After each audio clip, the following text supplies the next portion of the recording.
Muhammad bi'adadi man shalla alaihi wa bi'adadi man lam yusalli alaihi.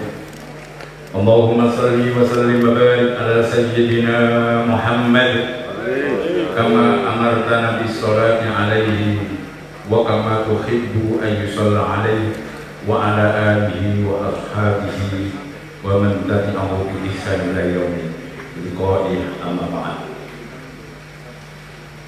Bapak Bupati Ponorogo sekalian ibu yang kami hormati, seluruh jajaran Forkopimda yang kami hormati, Ketua Majelis Ulama Indonesia Ponorogo, Panjenenganipun Romo Kyai Haji Ansor University dan seluruh jajarannya, seluruh para kiai, pimpinan pondok pesantren, tokoh masyarakat, ibu-ibu, hadirin hadirat rahimahumullah. Malam ini peringatan Mauludan di Pendopo ini agak aneh. Aneh yang pertama, saya tanya kepada Pak Bupati, kok saya Pak Bupati mubaliknya? Pak Bupati jawabnya nggak benar. Saya sengaja nyari mubalik, saya nggak pakai palu.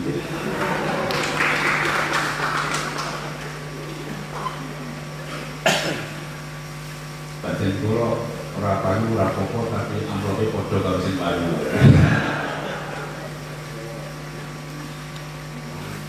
Alhamdulillah wajib kita bersyukur para ibu, bapak-bapak, para kiai, karena malam hari ini kita diperkenankan oleh Allah Subhanahu wa taala, diberi kesempatan oleh Allah Subhanahu wa taala untuk sama-sama kita memperingati lahirnya baginda Rasul Muhammad Sallallahu Alaihi Wasallam. Tentunya dengan satu harapan, peringatan Mauludan ini tujuannya adalah yang pertama tentu lidik Maulid Rasul, yang kedua adalah ibrah, kita mengambil pelajaran untuk bisa meneladani Rasulullah Sallallahu Alaihi Wasallam. Kalau Pak Bupati ditanya kenapa di Pendopo ada Mauludan, jawabannya nggak usah susah-susah Pak Bupati. Kata Al-Imam Ghazali, untuk melakukan kegiatan itu ukurannya 3. Yang pertama pakai mizan syar'i. Kalau ditanya Mauludan itu apa dasarnya, bagi mereka yang ahli pakai mizan syar'i, pakai timbangan syarak. Parameter sebuah amalan itu boleh atau tidak, itu adalah ukurannya Al-Quran, Al-Hadis. Tentu Pak Bupati akan kesulitan mencari itu Pak Bupati. Oleh karena itu kalau kesulitan mencari hadis, mencari Quran, pakai yang kedua, mizanus salafus saleh. Kenapa diadakan Mauludan? Karena para kiai, para ulama mengadakan Mauludan selesai. Jadi kenapa diadakan Mauludan? Kenapa ada Isra dan Mi'raj? Karena para ulama salafus saleh itu menyelenggarakan kegiatan Mauludan. Itu kata Al-Imam Ghazali. Jadi Al-Imam Ghazali itu sederhana sekali, memberikan ukuran sesuatu itu baik atau tidak, 3 parameter. Jadi yang pertama adalah mizanus syar'i, yang kedua adalah mizanus salafus salih, dan yang ketiga adalah mizanus nafsi. Jadi sesuatu itu baik atau tidak, gak ngerti dalilnya, golek contoh ulama juga gak ketemu, maka pakai timbangan nafsu. Artinya apa? Kalau sesuatu itu dilakukan berat, insya Allah itu baik. Contoh, ibu-ibu mau ngisi amplop, dimasukkan ke panti asuhan. Iki dari Quran nopo gak ketemu, ora tau golek.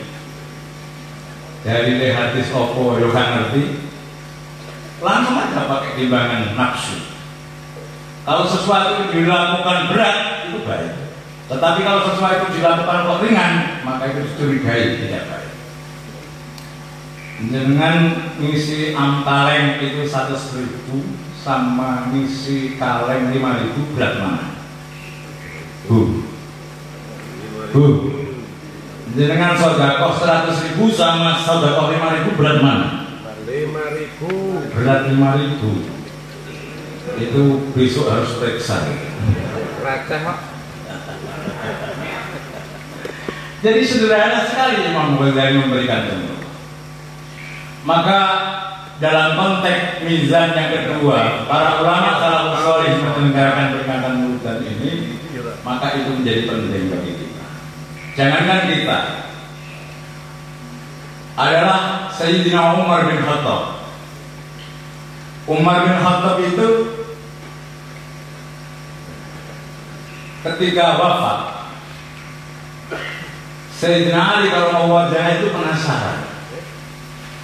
Sayyidina Ali itu minta kasaf kepada Allah Subhanahu wa Ta'ala.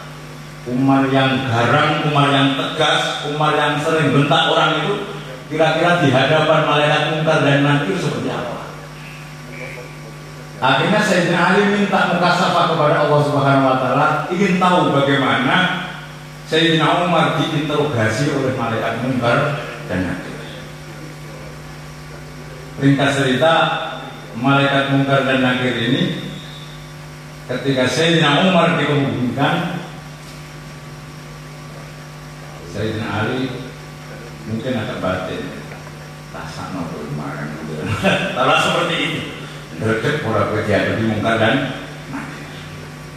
Kabeh wong diseneni, kabeh wong diketak kalau Sayyidina Umar. Maka betul malaikat mungkar dan nakir dengan perawakan yang menakutkan, disebutkan dalam riwayat itu matanya memerah keluar.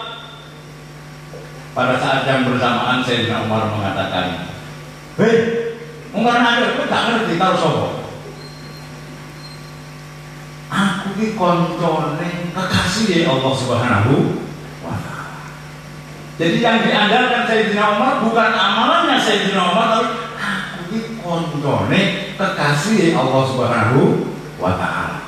Koncone kanjeng Nabi Muhammad sallallahu alaihi wasallam. Makanya Pak Sekda besok kalau ditanya mungkar dan nakir, dijawab saja, saya itu sekretarisnya Pak Giri. Malaikat mungkar dan nakirnya akan bertanya, Pak Giri itu sopo? Maka syaratnya harus terkenal dulu di langit itu Pak Giri, biar nanti selamat dari mungkar dan nakir. Belum lagi ada satu riwayat yang menceritakan orang Arabi. Orang Arabi itu orang desa. Desa itu kalau tahu kemana? Ngerayun. Tempatnya Pak Bupati itu juga desa itu. Tampung itu. Ketika Nabi berkhutbah bercerita tentang dahsyatnya hari kiamat, tiba-tiba orang desa ini instruksi pada Nabi, mata sah. Anjir Nabi dengan pidato tentang dahsyatnya hari kiamat, menakutkannya hari kiamat, mata sah. Kapan sih sebenarnya Nabi kiamat itu? Karena Nabi waktu itu khutbah dia tidak dijawab. Maka Pak Giri belum satu terjemah nanti ada pertanyaan, nah itu kan repot itu. Betul ada pertanyaan nanti. Mata sah. Karena Nabi posisinya pada waktu itu khutbah tidak dijawab. Setelah selesai sholat Jumat, dalam satu riwayat disebutkan orang Arabi ini, orang Badui, orang desa ini ditarik sama Nabi. Ma'adadalah orang awakmu kok kendel-kendel kok kapan kiamat? Awakmu iki wis siap apa? Wis siap apa? Jawab Arabi, ma'adadalah min kasrati sholatin wa siyamin wa shalah. Terus menerangkan kanjeng Nabi, saya tidak punya persiapan khusus untuk menghadapi hari kiamat itu. Ma'adadalah min kasrati sholatin, sholat ini biasa-biasa mawon. Wala kasrati siyamin, kalau kosong biasa-biasa mawon. Mboten kok Senin Kamis, mboten Senin Kamis biasa mawon. Sedekah biasa-biasa. Illa anna uhibbuka. Illa anni uhibbuka. Hanya saja modal orang setunggal. Kula cinta panjenengan kanjeng Nabi. Kula cinta panjenengan kanjeng Nabi. Qol anta ma'aman ahbab. Qol kanjeng Nabi memberikan penegasan, anta kamu wahai orang Badui, orang Arabi, ma'aman ahbabta, besok akan dikumpulkan bersama orang-orang yang kamu cintai. Allahumma amin. Tentu harapannya kita berkumpul semua ini bukan apa-apa, bukan ingin mendengarkan tausiah, itu tidak penting karena semuanya ahli tausiah, tapi yang terpenting adalah kita semua ingin dikumpulkan bersama Rasulullah Shallallahu Alaihi Wasallam. Allahumma amin. Semua cukup mungkin pun pantas nomor dari ini.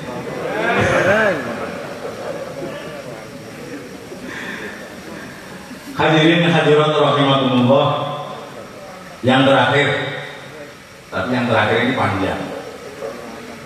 Pak Bupati tadi di dalam sambutannya berterus terang belum bisa berbuat apa-apa. Mimpi Pak Bupati adalah Ponorogo ini hebat. Kunci kehebatan seseorang itu, kunci kesuksesan siapapun orangnya, 99% peneliti mengatakan terletak kepada integritas, personalitas. Integritas seseorang itu yang membuat orang itu sukses. Orang sukses itu 99% bukan karena kecerdasannya. Itu semua peneliti sepakat. Orang itu sukses 99% itu disebabkan karena kecerdasan emosionalnya. Dan itu diisyaratkan oleh Allah Subhanahu wa taala di dalam surat At-Taubah ayat 128 yang Bapak Ibu semua saya pikir sudah akrab dengan ayat itu. Bismillahirrahmanirrahim. Laqad ja'akum rasulun min anfusikum azizun 'alaihi ma anittum harisun 'alaikum bil mu'minina raufur rahim. Biasanya bapak-bapak ini mengamalkan ayat ini untuk kejadukan. Waktu Covid kemarin ayat ini selalu dibaca oleh Bapak Ibu karena ini di dalam tafsir Ibnu Katsir disebutkan di antara fadhailnya, di antara keutamaannya adalah untuk tolak balak. Ada satu pertanyaan kepada seorang ulama. Ini laqad ja'akum bercerita tentang Nabi, tetapi kok bisa difungsikan hikmahnya itu untuk tolak balak, untuk kesaktian. Itu apa, Pak Kiai? Laqad ja'akum, ayat ini kan bercerita tentang Nabi. Telah datang utusan min anfusikum, dari dirimu, dari jenis kamu, azizun 'alaihi ma antum, yang punya sense of crisis, harisun 'alaikum, punya kepedulian kepada kamu semua. Ini kok dibaca bisa untuk tolak balak, dibaca bisa untuk kesaktian. Maka kemudian ulama ini menjawab, jangankan ayat apa? Jangankan ayat Al-Quran yang bicara Rasulullah SAW, syair saja yang bicara tentang sifat-sifat Rasulullah SAW itu punya hikmah yang luar biasa. Itu salah satunya adalah terma dalam kitab Nihayatul Zen disebutkan lam yahtalim qattu toha mutlaqon abada wa mata fa'aba aslan fi madaz zamani minhu dawabu falam tahraq wa ma waqa'at dhubabatun abadan fi jismihil hasani bihalfihi ka'am mardiyatun sabatat wala yura isrul bauli minhu fi alani wa qalbuhu lam yanam wal ainu qad na'asat wala yara dhillahu fi samsi dhu faqani katifahu qad alaka qauman idha jalasu indal wiladati sifyada bimu'tatani. Nambet ini bicara tentang Rasulullah SAW. Ini tidak akan saya jelaskan satu persatu karena terlalu lama. Ini yang dua bait yang terakhir ini. Hadhil khasaiso fahfadhatakun aminan min syarri narin wa surakin wa min mihani. Di dalam kitab Nihayatul Dzan ini disebutkan barang siapa yang menghafalkan nazom ini mulai dari lam yahtalim petu toha mutlakon abadan. Barang siapa yang menghafalkan ini dan dibaca setiap maghrib kata penyusun nazom ini hadhil khasaiso fahfadhatakun aminan. Kalau ini dihafalkan maka kamu akan dilindungi oleh Allah Subhanahu wa taala. Min syarri narin dari kebakaran, wa min surakin dari pencurian, wa min miharin dan dari seluruh musibah dan bala. Ini jawaban ulama tadi luar biasa. Jangankan Al-Quran yang bicara tentang Rasulullah SAW, syair saja yang bicara tentang Rasulullah SAW, khasiatnya seperti itu, hikmahnya. Hadhil khasaiso fahfadhatakun aminan min syarri narin wa surakin wa min miharin. Ini di lain waktu bisa kita jelaskan. Kita kembali kepada surat At-Taubah ayat 128 tadi, yang biasanya diamalkan untuk kejadukan, maka ini diamalkan oleh untuk Pak Bupati untuk menuju Ponorogo hebat. Laqad ja'akum rasulun min anfusikum.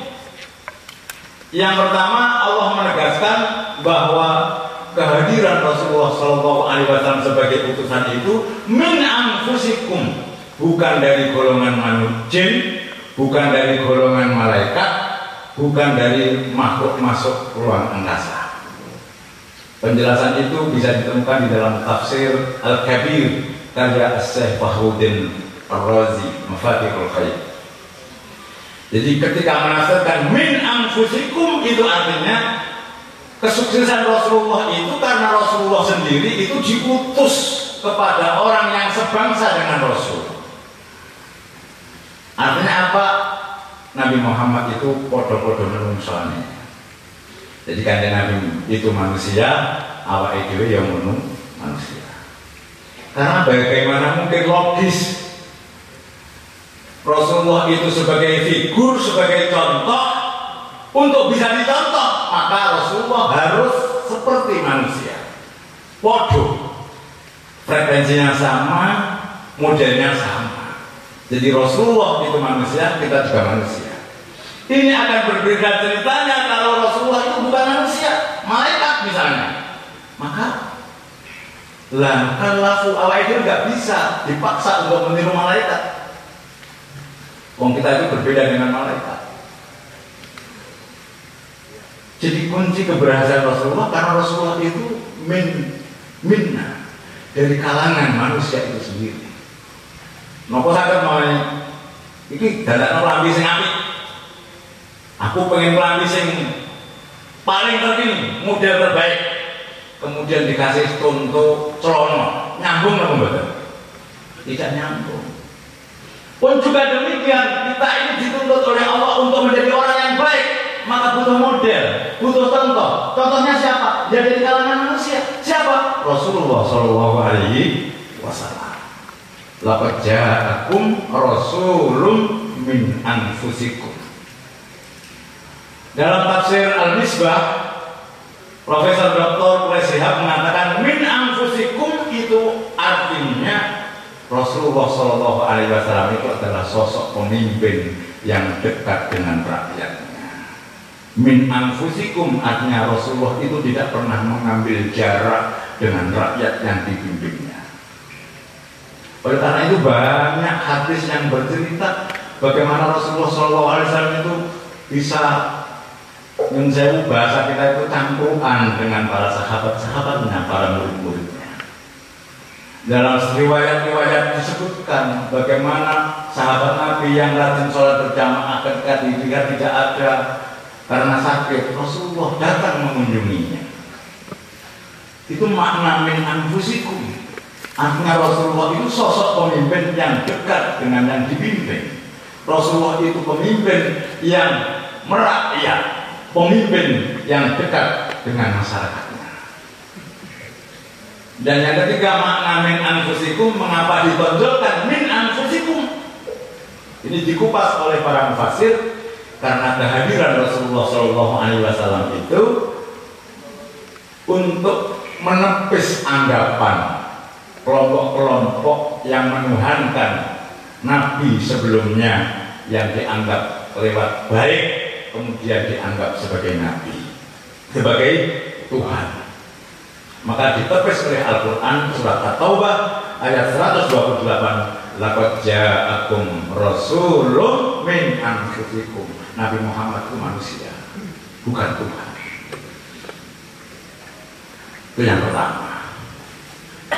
Yang kedua, azizun alaihi ma anittum. Seorang pemimpin itu kunci suksesnya kepada kecerdasan emosional, punya sense of crisis, punya kepekaan sosial, punya empati. Kalau kita terjemahkan azizun alaihi ma anittum, kunci kesuksesan Nabi itu adalah rasa sense of crisis yang tinggi yang dimiliki oleh Rasulullah Shallallahu Alaihi Wasallam. Ini kok unjukannya pakai matu, jadi panjang lagi.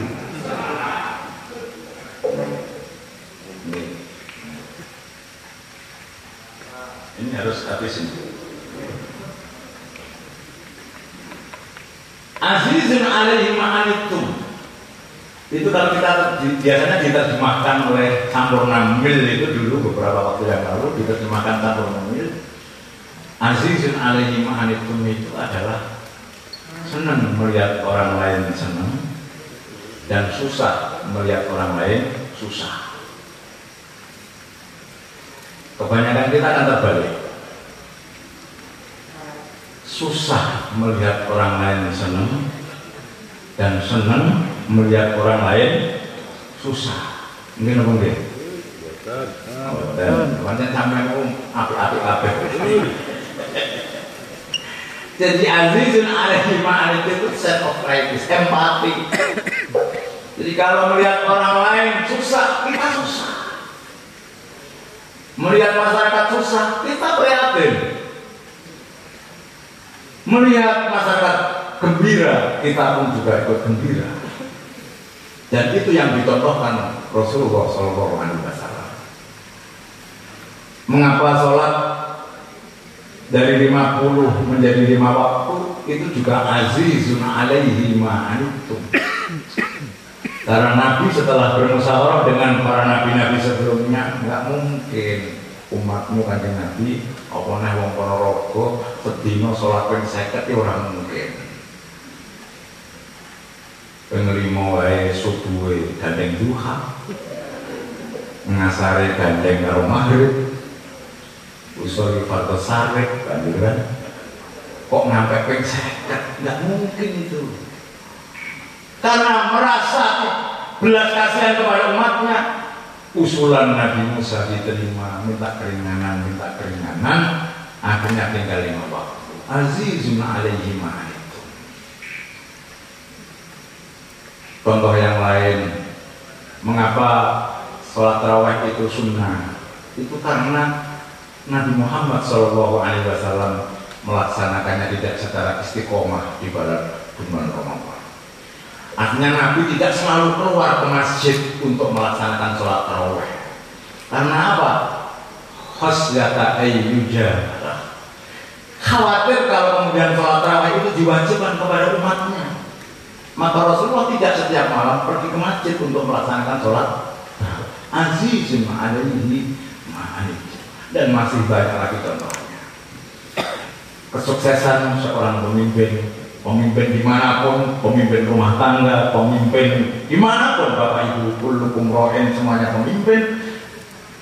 Kunci kesuksesan itu punya sense of crisis, punya empati, punya kepedulian sosial. Dan yang ketiga, harisun alaikum. Dan ini diakui oleh pengamat-pengamat atau peneliti-peneliti orientalis Mongolia. Seorang barat mengatakan kunci kesuksesan Nabi itu terletak di sini. Bukan karena kecerdasannya, IPK-nya berapa untuk konteks sekarang, nilainya berapa ketika kuliah, tidak. Kesuksesan seseorang itu ditentukan karena kecerdasan emosionalnya. Harisun alaikum maknanya adalah Rasulullah itu kepingin umatnya termasuk kita ini menjadi orang-orang baik semua. Allahumma amin. Rasulullah itu demi obsesinya umatnya itu menjadi yang baik, maka ketika umatnya kurang ajar kepada Nabi tidak marah. Ketika Nabi dihina oleh orang lain, Nabi tidak pernah marah. Karena apa? Karena Nabi kepingin ada harapan besar suatu saat orang yang menghina Nabi ini nanti mendapatkan hidayah dari Allah Subhanahu wa Ta'ala. Dan itu banyak tak terhitung jumlahnya. Orang yang menjadi baik karena Nabi, harisun alaikum. Ketika orang itu menyakiti Nabi, dibalas dengan kebaikan. Satu contoh misalnya, ada seorang pengemis Yahudi, disebutkan dalam riwayat itu orangnya buta, tua, rembes, mengemis. Sambil mengemis itu orang ini menjelek-jelekan Nabi. Kalau diterjemahnya bebas begitu, wahai orang Arab, nggak usah melu-melu Muhammad sing edan, nggak usah melu-melu Muhammad sing gendeng, nggak usah melu-melu Muhammad sing gak waras. Padahal ini kondisinya meminta, ngemis. Coba Bapak Ibu, kalau ada orang ngemis meminta ke rumah panjenengan, terus kemudian sambil notok-notok pintu jelek-jelekan sampean. Hei, wong edan, aku ada duit. Hei, wong koplo, aku ada duit. Kira-kira jenengan wae duit napa mboten? Jenengan wae duit napa mboten? Ya sak boto. Makanya ora ono nabi sanga Ponorogo itu gak ono. Ya mungkin terjadi, tapi berbeda dengan Rasulullah SAW. Karena harisun alaikum, Nabi berobsesi seburuk apapun orang itu pada akhirnya akan baik pada saatnya. Di saat orang lain tidak ada yang memberikan makanan kepada Yahudi yang meminta-minta ini, adalah Rasulullah SAW yang memberikan makanan kepada orang Yahudi. Allahumma sholli ala sayyidina Muhammad. Tidak cukup memberikan makanan itu, didulang. Bayangkan Bapak Ibu, dilokno Muhammad edan, Muhammad gendeng, Kanjeng Nabi dulang. Allahumma sholli ala sayyidina Muhammad. Dan itu dilakukan setiap hari hatta taufiya, sampai Rasulullah SAW kabul dini Allah Subhanahu wa Ta'ala. Suatu ketika Sayyidina Abu Bakar As-Siddiq bertanya kepada putrinya Siti Aisyah, "Hei Aisyah, menurut pendapatmu amalan apa sing aku iso nglakoni koyo sing dilakoni Kanjeng Muhammad sallallahu alaihi wasallam. Nggih wonten Abah, wonten amalan sing jenengan dereng nate nindakaken. Akhirnya ditunjukkan kepada orang Yahudi tadi yang mengemis tadi. Diceritakan apa adanya oleh Siti Aisyah bahwa Nabi setiap pagi memberikan makanan orang yang terus-menerus mengolok-olok Nabi, menggila-gilakan Kanjeng Nabi. Akhirnya Sayyidina Abu Bakar memberikan makanan kepada orang Yahudi yang mengemis ini tadi. Tapi betapa terkejutnya Sayyidina Abu Bakar As-Siddiq ketika sekali memberi makanan, si pengemis tadi langsung sontak berkata, "Kamu siapa? Kamu siapa?" Ngemis diwai cek kurang ajar. Kamu siapa? Apa jawabnya Sayyidina Abu Bakar As-Siddiq? Aku tuh ya wong sing wae panganan bendino. Tidak. Kamu bukan orang yang memberi makanan aku setiap hari. Orang yang memberi makanan setiap hari kepada aku bukan seperti sampean. Sayyidina Abu Bakar Siddiq bertanya, kok kamu tahu kalau saya ini bukan orang yang memberikan makanan kepada aku setiap hari? Dijawab oleh pengemis tadi, orang yang setiap hari memberikan makanan kepada aku, orang perlu pangan diri. Tetapi orang yang setiap hari memberikan makanan kepada aku gila. Bahkan dilembutkan makanan itu supaya mudah untuk ditelan. Kemudian baru diletakkan ke mulut saya, kemudian saya makan. Dari situ saya tahu kamu bukan orang yang biasa memberikan makanan kepada aku. Allahumma sholli wa sallim ala sayyidina Muhammad. Sayyidina Abu Bakar menangis sejadi-jadinya. Orang yang termulia di dunia dicaci maki oleh seorang pengemis sekalipun tidak membalas caciannya itu. Bahkan Rasulullah SAW orang satu-satunya yang memberikan makanan, bahkan Rasulullah SAW yang bilang menyuapi pengemis tadi. Akhirnya Sayyidina Abu Bakar As-Siddiq bercerita apa adanya bahwa, wahai pengemis, kamu tahu siapa orang yang menyuapi setiap hari kepada kamu itu? Dialah orang yang setiap pagi kamu olok-olok. Dialah orang yang setiap hari kamu vonis gila, tidak waras. Dialah Rasulullah Sallallahu Alaihi Wasallam. Menangis sejadi-jadinya orang pengemis ini tadi, sampai kesimpulannya adalah, wahai Abu Bakar, tolong aku antar menghadap Rasulullah Sallallahu Alaihi Wasallam. Saya akan meluk agama Islam. Sayyidina Abu Bakar iba menangis. Sampaikan kepada orang Yahudi tadi, kamu apa belum tahu kalau Rasulullah Sallallahu Alaihi Wasallam telah menghadap kehadirat Rasulullah Sallallahu Alaihi Wasallam. Menangis sejadi-jadinya orang ini, kemudian masuk Islam di hadapan Sayyidina Abu Bakar As-Siddiq radhiyallahu anhu.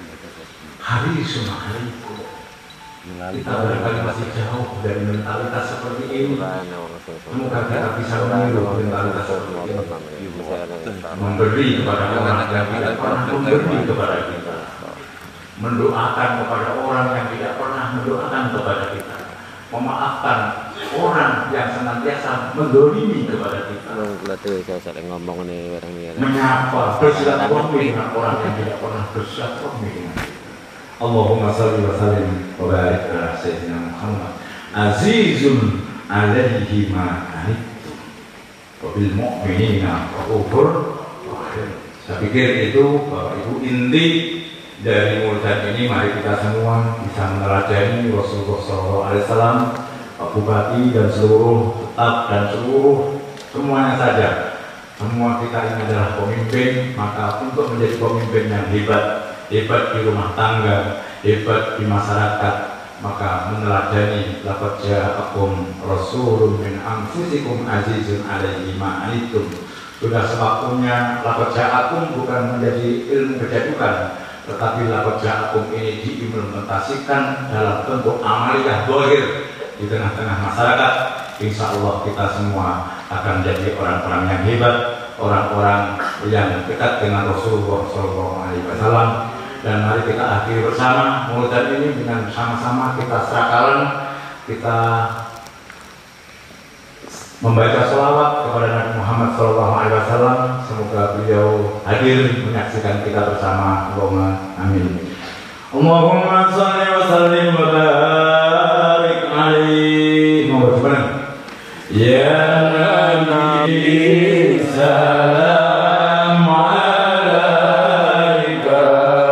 ya Rasul salam alaika, ya Habib salam alaika.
marhaban marhaban ya nur aini marhaban marhaban jadal marhaban marhaban ya nur aini marhaban marhaban jadal Husaini marhaban marhaban ya nur aini marhaban marhaban jadal Husaini ya wali al-hasanati rabbi farhamna jami'a bijami salihati ya Rasulullah